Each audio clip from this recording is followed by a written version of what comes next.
A gente tem um sério problema no Brasil com posições de trabalho para mulheres, para pessoas não brancas, enfim.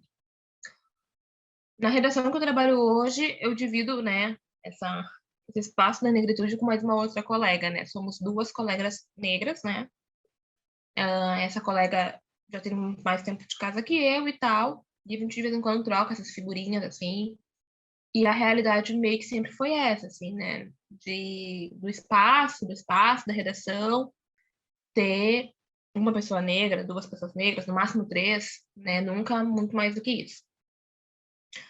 Também acredito eu faço pela região, né? Esse periódico, enfim, tá localizado e tal. Tem essas coisas a considerar. Eu acho que o Brasil tem um sério problema, e eu digo isso por quê? Porque a gente começa a se abrir para debater a causa racial. E aí não estou dizendo que a discussão racial é algo de agora, bem pelo contrário. Uma discussão que existe há muito tempo, né? Tem uma frase que eu gosto de dizer, é que desde que o primeiro escravizado botou o pé fora do Atlântico no solo brasileiro, desde que o primeiro escravizado botou seu pé na praia, existe resistência. Então, a discussão racial, ela não é uma discussão que surgiu agora. A gente não está inventando a roda agora. O que a gente tem é um advento muito grande de mídias sociais que permitem a gente abrir isso para o diálogo de uma forma mais ampla. A gente consegue debater mais esse assunto. Né? Consegue debater também lá com suas ressalvas, que a gente sabe que, né, no Brasil ninguém é racista. Né? No final das contas, ninguém é. Todo mundo conhece um racista, mas ninguém é racista. E aí, nessa abertura de debate, o que acontece? A gente consegue ir para a rede social, questionar se a Maju Coutinho está ou não na frente da tela, se a Maju Coutinho é ou não é boa jornalista. A gente consegue ir para frente da tela, falar, e aí vamos usar um produto comunicacional aqui, né? A gente consegue ir para frente da tela falar que no Big Brother entraram não sei quantos negros, mas a gente não consegue parar para refletir sobre a produção. E aí eu vou mais além. A gente não consegue parar para refletir em como essa produção é realizada. Por exemplo, quando a gente fala de representatividade, a gente está falando de tudo mesmo, representatividade no jornalismo. Quantas vezes a gente olha o Jornal Nacional e é entrevistado um economista para falar sobre o PIB? O economista nunca é negro. Eu nunca vi um economista negro sendo entrevistado no Jornal Nacional. E eu conheço economistas negros maravilhosos. Posso citar vários. Quando tu olha o Jornal Nacional, estão falando lá da Covid-19 e tal. Tu não vê entrevistar um médico intensivista que seja preto. E eu conheço médicos intensivistas pretos. Então, por que isso acontece?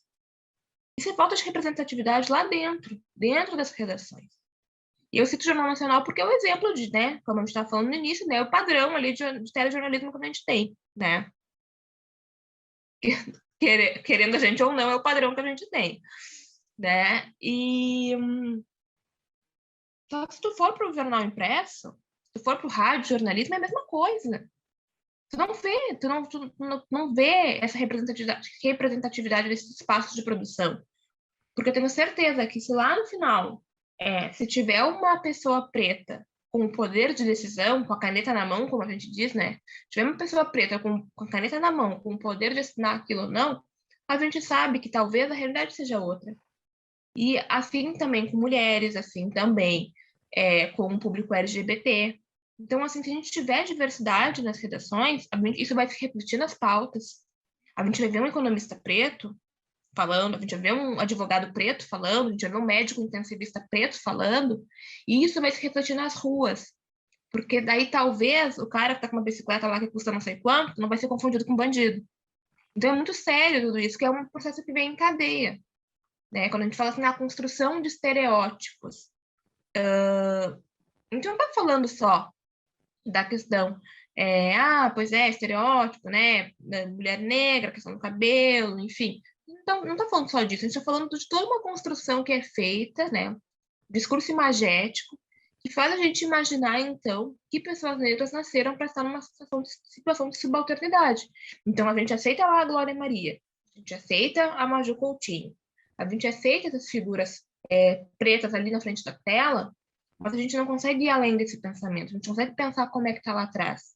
E aí, quando a gente fala em produção em jornalismo, em produção de conteúdo jornalístico, eu vou além e falo da questão da hierarquia dentro das redações. Porque contratar um estagiário preto de jornalismo não faz ninguém inclusivo. Se o máximo que esse profissional vai conseguir ser, vai ser repórter. E olha lá. E aí ele vai ser cozinhado como repórter durante anos até ele cansar e dizer, bom, tchau para vocês, não quero mais isso aqui. Sim. Porque as redações são brancas. E mais, as redações elas não são brancas, são masculinas.